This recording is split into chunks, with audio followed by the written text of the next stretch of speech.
Hi, everyone, and thanks for being with me. Uh, the other day, I did hear something that was a wee bit disturbing, and that was that Trump actually won a court case. And the court case was in relation to Stephanopoulos and the ABC, and Stephanopoulos particularly saying something that perhaps he shouldn't have said, agreed, but he did say that Trump had raped E. Jean Carroll. Now, the reality was that a judge had said that he penetrated E. Jean Carroll digitally penetrated her, and that, in a sense, that amounted to rape. Now, it's a fine line, and it depends on which state you're in and whether it's a federal court or a state court or whatever, as to the definition of rape. But when Stephanopoulos on the ABC said that he actually raped her, he was partly right, but he wasn't entirely correct. And as a result, Trump did what Trump does. Trump decided to sue him, and I think it was for about $1 billion, something outlandish like that. And the court case decided that they were going to go to some sort of preliminary hearing, which meant that Trump would have to give a deposition, and the same with Stephanopoulos. But clearly, Trump didn't want to do that. Trump found that perhaps going to and getting doing a deposition and then having to talk about all the things that he'd done to women over the years probably would be counterproductive, given that there are many things he's done to women that were abusive. That he felt would have had to have been made public because it was a public record in terms of deposition, and as a result of that, things would have looked bad for him. But what happened was, and the greatest disappointment of it all, I think, is that at the end of the day, the ABC became fearful of what Trump might do once he takes office in January, and so they decided that they'd sit down with Trump and his organisation and do something which perhaps I believe they shouldn't have done, which was simply to negotiate an appropriate settlement, which means the money doesn't go directly to Trump. It goes to this library that he plans to build, as all presidents tend to do, and that in that library, in the comic book section, he would be donating something like that. They'd be donating something like $15 million, and Stephanopoulos would have to pay $1 million. So that was the deal. Now, the interesting way I think that this gets interpreted is by the right-wing media, and I'll play a clip from the right-wing media here, just to give you a sense as to what they're saying, and will give you a sense of their tone, if you like, so that we can better understand that the right wing are salivating about this rare win that Trump has experienced.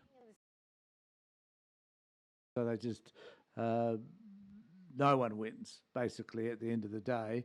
And he hasn't even paid E. Jean Carroll the money that he owes her.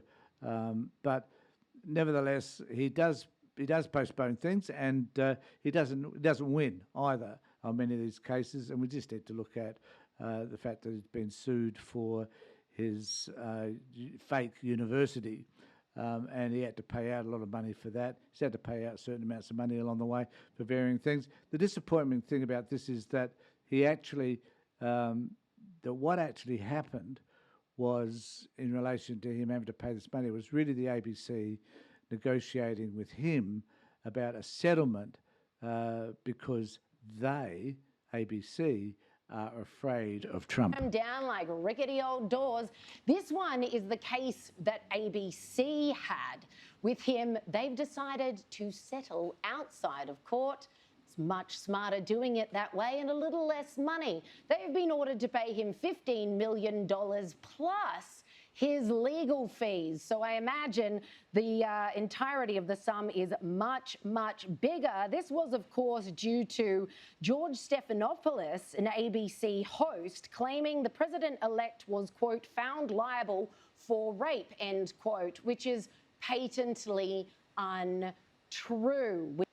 That's partly true, but it's a little bit more complicated than that, because the definition that was outlined by the judge at the time in the previous case, the E. Jean Carroll case, had actually equated what Trump did as rape. He didn't identify it as rape, but he basically equated it as the same thing. And I'll just play a little bit more and then I'll talk about it then. We know that now. We've known that for a very long time. He didn't have a leg to stand on in telling his viewers that. And so Trump has rightly won without even going to court. So here's MSNBC waxing lyrical about how terrible this is, what a massive payout it's going to be. I'll just say, I mean, this feels like it has a real chilling effect. Like, I mean, shout out to the standards department. Okay, standards is always making sure that we are keeping the bar high and substantive and accurate. But what George Stephanopoulos said in that interview, I mean, it seems to hold up with what the judge said after the fact. And now his news organization and himself, George Stephanopoulos himself, is paying $1 million of his own money to the lawyers, and ABC $15 million. It's insane. Simone Sanders, want to be careful there. You too could be writing a check for $15 million after seemingly backing the guy who was just successfully sued. Honestly, do these people have rocks in their head, Gabby? No, you actually have a rock in your head. No, number one, and this is what frustrates me the most, is that the facts are obvious in this case. And I won't go over them again. You can look them up and you can look to what the judge said in the E. Jean Carroll case. But at the end of the day, this is actually about the ABC being fearful of what Trump is capable of doing. And it's a bit like the Joe Scarborough issue with regard to MSNBC and Morning Joe, and Joe and Mika going around and kissing the ring of Trump. So the media, not even the right-wing media, the media in general, regardless of what side of politics they tend to want to support, are fearful of what Trump might do. And so they're looking for ways by which they can facilitate or ingratiate themselves to him. And it's appalling. And my fear is that in Australia, we don't have Donald Trump, and hopefully never will, even though Dutton, I guess, would like to think of himself as sort of a Trumpish type individual, seeking to popularism as a way by which he can gain and curry favour with the populace. But at the end of the day, it's not as likely to happen. The biggest fear, I think, would be people like Elon Musk getting involved, as he's now done in the UK.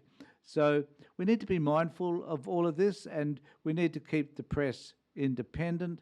Once the press become fearful of somebody else, such as a kind of Trump, a type of Trumpist behaviour, then we're going to have reporting that is full of fear, anxiety, and truth will suffer as a result of all of that. That we'll find that journalists will be fearful to report certain events if they're critical of Trump because of what Trump may eventually do. This is truly worrying times for all of us, no matter where we are, because not is it only about Trump and the media, it's also about Trump and other countries, and how if you start to criticise Trump in any way and you're a political leader, he's likely to find a way to try and punish you for doing so. So as a result of this, we all start to live in fear.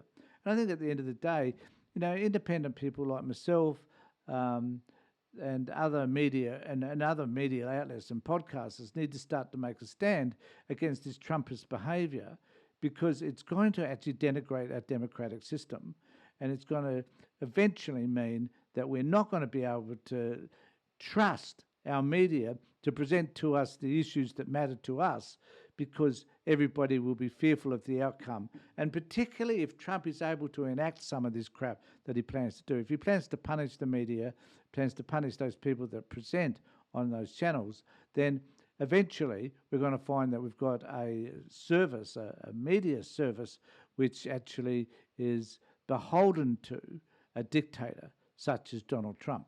And it's something that we all need to be, I think, extremely mindful of. And over here in Australia, we've got Sky News that acts as the media outlet for the Liberal National Party, and that it will spout the same sort of stuff, create the same sort of fear based on what happens in the US. It will happen here too if the media start to become fearful of whatever the government may decide to do. So, and remember, here in Australia too, governments do control who can produce, who can put to air, if you like, broadcast, particularly television broadcast and radio broadcasts. So it could happen here. I certainly hope not, but certainly with someone like Dutton looking down the barrel at us, it could very well happen. So let me know what you think in the comment section below. Let me know whether you think Trump actually won this case. I don't think actually he did, but I think the greatest disappointment here is that the media has acquiesced to him, and they've done it again. Let me know what you think in the comment sections below. In the meantime, take care, look after yourselves, and more importantly, be safe.